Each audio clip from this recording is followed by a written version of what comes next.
조합제TV 시청자 여러분 안녕하십니까. 2024년 12월 6일 오후 1시 36분입니다. 역시 오늘 급박하게 돌아가고 있습니다. 오늘 오후에 한동훈 대표와 윤석열 대통령이 용산 한남동 관저에서 만난다고 합니다. 이 만남은 윤석열 대통령이 요청해서 이루어진 것으로 알려졌다고 합니다. 이제 갑을관계가 완전히 바뀌었습니다. 윤석열의 운명은 한동훈 대표에게 잡혀 있습니다. 두 사람이 만나면은 비상계엄 사태와 민주당이 발의한 탄핵안 소추권을 두고 논의가 이루어질 것으로 보입니다. 윤 대통령과 한 대표는 지난 4일 저녁 용산 대통령실에서 만나 계엄 선포 및 해체 사태와 관련한 수습책을 논의했으나 결론을 내리지 못했습니다. 당시 윤 대통령은 민주당이 남발하는 탄핵 폭거를 막기 위해 계엄을 선포해가지고 국민들을 좀 각성시키겠다는 취지로 계엄령을 선포했다는 아주 황당무계한 이야기를 했습니다. 그리고 난 잘못 없다고 이야기를 했어요. 한 대표는 오늘 오전 소집한 긴급 당 최고위원회의에서 비장한 이야기를 했습니다.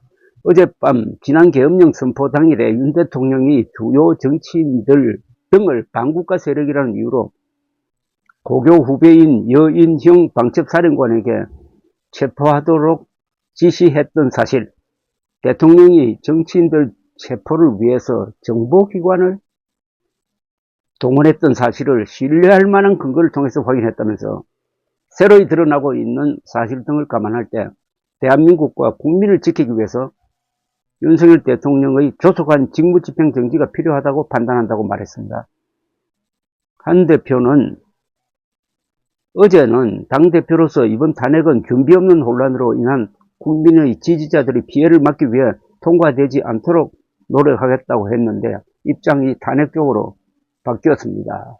윤석열 대통령을 저 자리에 두고는 무슨 일이 터질지 모른다. 불안해서 못 살겠다는 국민들 의견을 반영한 것이기도 하고 지금 급박하게 돌아가고 있는 이 사태에서는 주도권을 쥐는 쪽이 이깁니다. 그런데 이재명 대표가 주도권을 쥐도록 내버려 둬버리면은 그 이후의 상황, 탄핵 사태 이후의 상황에서도 유리한 고지를 점령하게 되는데 그나마 한동훈 국민의힘 대표가 계엄이 발표되자마자 이거는 불법이다. 국민과 함께 막겠다라고 적극적으로 기민하게 행동한 것이 국민의힘을 이 정도로 그러나 살려냈습니다. 그런데 이런 걸 잘 모르고 윤석열 충성파는 아직도 탄핵은 안 된다. 이런 한가한 이야기를 하고 있는데 상황은 너무나 급박하게 돌아가니까 윤석열 대통령도 이제 한동훈 대표에게 만나자고 해가지고 관저에서 조금 편안한 분위기에서 무슨 이야기를 하려고 하는데 뭔가 이야기가 나올까요? 이미 사태가 너무 앞지릅니다. 주도권을 놓치는 겁니다. 사태가 앞서서 달리기 시작하면은 그 뒤를 쫓는 정치인들은 아무것도 할 게 없습니다. 그 사태에 발표해 죽든지 아니면 그 사태가 너무 빨리 나가가지고 뒤에 낙오자가 되든지 이렇게 되는 겁니다. 정치에서 타이밍은 이렇게 중요합니다. 윤석열은 타이밍을 놓쳐버렸습니다. 그리고 점점 계엄 사태의 본질이 드러나고 있습니다. 이 계엄 사태가 단순하게 민주당을 겁주기 위한 것이 아니었음이 드러나고 있습니다. 특히 국회에 들어간 병력보다 더 많은 병력이 중앙선관위를 습격한 겁니다. 헌법기관인 중앙선관위를 습격한 것은 대법원을 습격한 것하고 마찬가지입니다.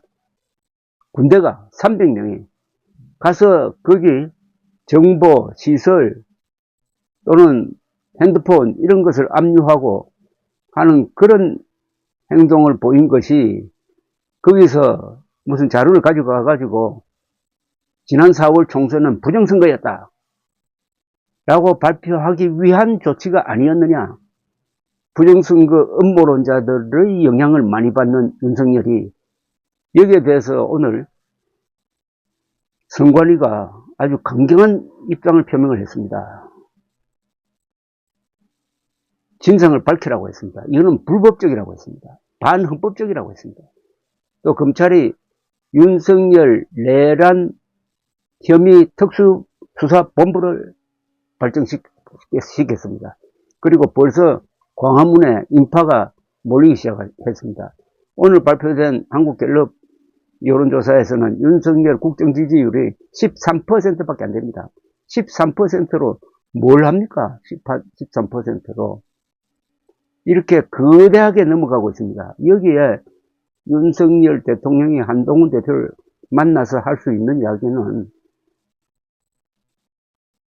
편안하게 국민의힘이 독자적인 판단을 하라.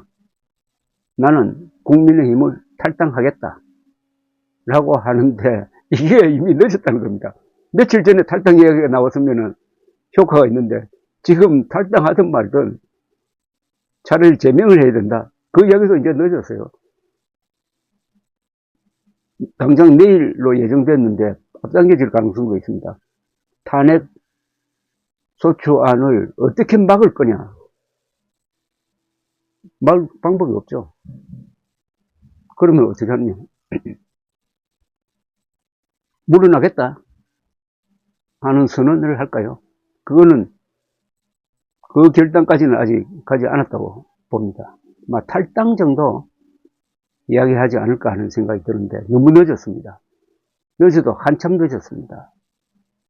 이미 안철수, 조경태 같은 영향력 있는 의원들이 탄핵 찬성을 주장하고 있습니다. 그리고 윤석열 대통령은 위험한 사람이다. 시한폭탄 같은 사람이다. 저 자리에 있다면 또 무슨 일을 저지를지 모른다는 불신감이 팽배해 있습니다.